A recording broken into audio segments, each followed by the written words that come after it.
नमस्कार, आप देख रहे हैं प्रकाश खबर। इस वक्त हम मौजूद हैं बैसा प्रखंड अंतर्गत मीरपुर हाट में, जहां समाज सेवी अबू साइम के द्वारा एक ऑक्सीजन बैंक का भव्य उद्घाटन किया गया। इस समारोह में कई गणमान्य लोग मौजूद रहे। पूरी जानकारी के लिए आपको सीधा ले चलते हैं कार्यक्रम स्थल पर। तो जिम्मा ले उस इनकलाब का जो उधारता है।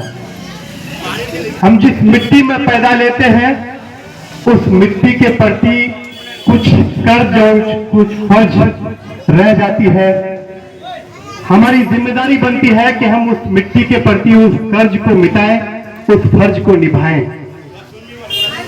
पिछले कई सालों से हमदर्द ह्यूमैनिटी वेलफेयर ट्रस्ट के माध्यम से उनके चेयरमैन जनाब डॉक्टर अबू साइम साहब इस इलाके में जो क्रांतिकारी और इनकलाबी पहल ले आ रहे हैं वो यकीनन काबिल तारीफ है। मैं इस इलाके के तमाम लोगों की जानिब से ह्यूमैनिटी हेल्थ हमदर्द ह्यूमैनिटी वेलफेयर ट्रस्ट के चेयरमैन और उनके टीम को मुबारकबाद देता हूं और शुक्रिया अदा करता हूं। हैं और ये मशहूर भी है कि हमारा इलाका बहुत पिछड़ा हुआ, लेकिन हम गरीब नहीं हैं। हमारी सोच जरूर गरीब है। हम अपनी सोच को अगर बुलंद कर लें तो आज जैसे डॉक्टर अबू साइम साहब आज निकल करके समाज से सामने आए हैं, समाज के सामने आए हैं, लोगों की खिदमत के लिए आए हैं। अगर यही सोच पहले रहती, अगर ये दिल में गुर्बत का ख्याल हमारे दिमाग में नहीं रहता तो शायद ये काम बहुत पहले हो चुका होता। कौन कहता है कि हमारा इलाका गरीब है? हमारे इलाके में बड़े बड़े ज़मींदार रह चुके हैं, बड़े बड़े महाजन रह चुके हैं और हमारा इलाका बहुत जरखेज़ है।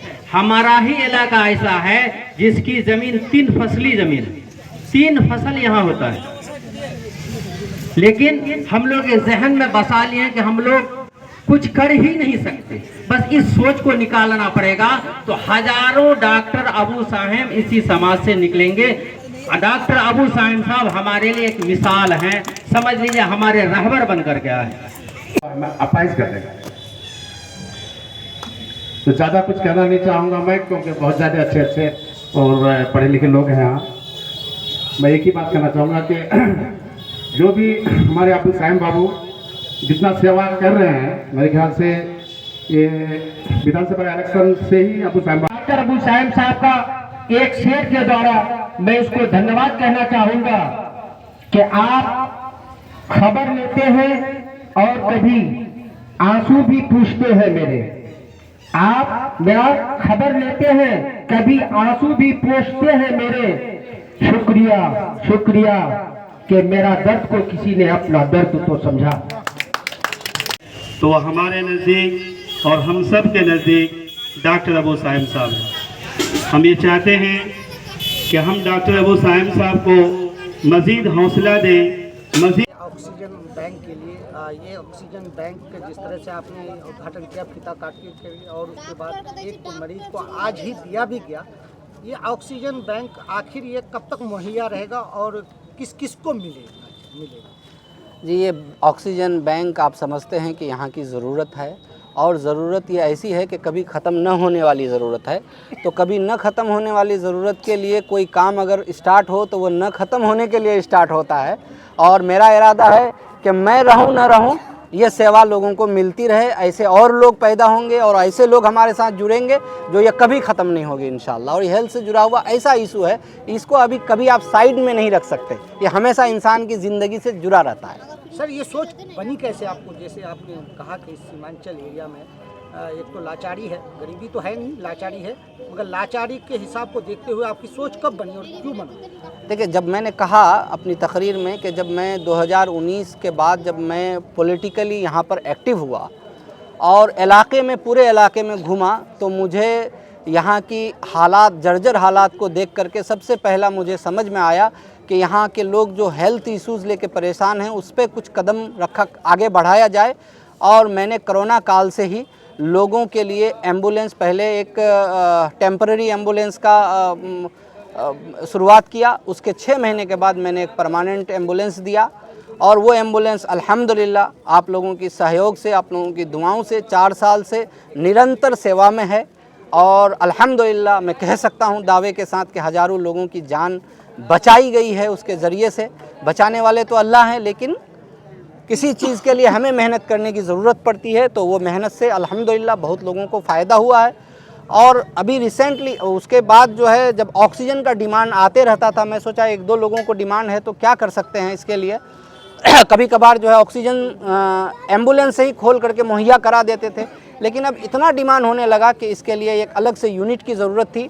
और इस बार एक यहाँ की जो एक औरत है उनको काफ़ी ऑक्सीजन की ज़रूरत थी। डॉक्टरों ने कह दिया था, हॉस्पिटल से भेज दिया था, कहा गया था अगर इसको जितना दिन रखना है तो ऑक्सीजन में ही रखना है वरना ये मर जाएगी। तो मैंने एम्बुलेंस का ऑक्सीजन खोल के उनको 15 दिन रखा और अल्हम्दुलिल्लाह वो 15 दिन रही, उसके बाद मौत बरहक है।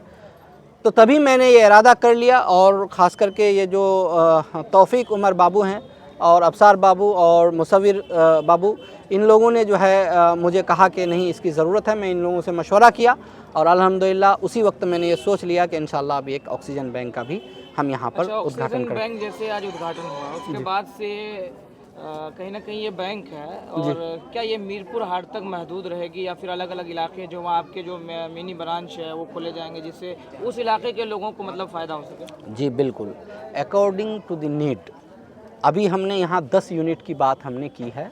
10 यूनिट का सहूलत यहाँ पर मौजूद है।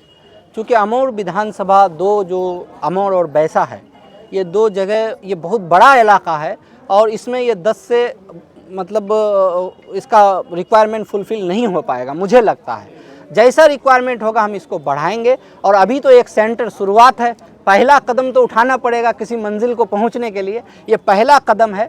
इंशाल्लाह मीरपुर हाट में जो सेंटर बना है इसका सब सेंटर और भी जगह में फैलेगा। और अल्लाह से मैं दुआ करता हूं और आप लोगों से गुजारिश करता हूं दुआ की कि अल्लाह ताला मुझे ऐसा करे कि पूरे पूर्णिया डिस्ट्रिक्ट को मेरा ऑक्सीजन फ्री में मुहैया हो जाए। ऑक्सीजन बैंक में क्या सेवा फ्री है?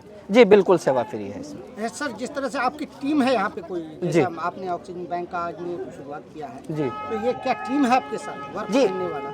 बगैर टीम का हम कोई काम तो कर नहीं सकते हैं। ये हमारे टीम में जैसे हमारे बिरादर निस्बती आकिल बदर साहब हैं, ये हमेशा हर काम के लिए मुझे हौसला अफजाई करते हैं और प्रशासनिक अधिकारियों से जितनी भी बातें होती है करनी होती है वो हमारे बिहाफ में करते हैं। और यहाँ के जो ये चंद नौजवान हमारे साथ देख रहे हैं, तौफीक उमर साहब, मुसव्विर परवाना साहब और अबसार साहब, इन लोगों को देख रहे हैं। ऐसे नौजवान हैं 12 बजे रात में भी हमने देखा है कि अगर किसी को ज़रूरत है और मैंने कह दिया है तो उनको ये वहाँ पर पहुँचा देते हैं, पहुँच जाते हैं। सर, जिस तरह से आपने बेंगलोर में रह करके, अभी तो आप बेंगलोर में हैं, बेंगलोर में इलाज भी कराते हैं, डॉक्टर हैं, एक आप बेंगलोर शिफ्ट रहना है लाइफ टाइम या इधर भी आकर के लोगों को सेवा दें? देखिए, मैं समझता हूँ कि इंसान कहीं भी रहे लेकिन इंसानियत का दर्द उसके अंदर में हो और वो जहाँ कहीं भी रहे और अगर वहाँ से किसी मसले का हल कर सकता है इंसानियत की बुनियाद पर तो उसे करना चाहिए।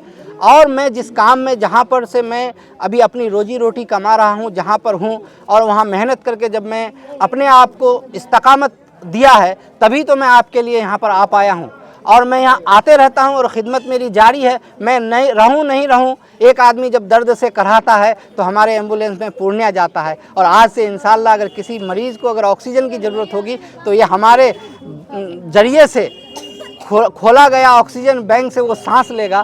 तो और हमारी मौजूदगी क्या ज़रूरी है? अगर हम मौजूद रहें और हमारी मौजूदगी से लोगों को तकलीफ़ होने लगे तो उससे बेहतर है कि मौजूद नहीं रह करके लोगों को आसानी किया जाए। क्या 2024 डॉक्टर अबू सायम साहब विधानसभा लड़ेंगे? 2024 में विधानसभा इलेक्शन शायद मेरे ख्याल से नहीं है। 2025 जी 25। देखिए, मैं आवाम की खिदमत करने पर भरोसा रखता हूं और अल्हम्दुलिल्लाह हमारी पार्टी का भी हमारे ऊपर भरोसा है और सबसे बड़ा भरोसा आप लोगों का है।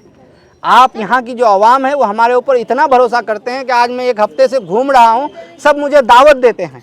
आज मैं जिस काम के लायक हूँ वो काम आपको अगर हमारा पसंद आता है तो इससे बड़ा काम आप ज़रूर कल देंगे तो हम उसके लिए भी हम लब्बैक कहते हैं। हम खिदमत करने पर भरोसा रखते हैं। राजनीति में आ सकते हैं, राजनीति में आ सकते हैं, राजनीति में मैं हूँ। मैं अपने लिए नहीं लड़ा हूँ लेकिन आवाम के लिए लड़ा हूँ और आवाम के लिए हमेशा लड़ूंगा, आखिरी सांस तक लड़ूंगा।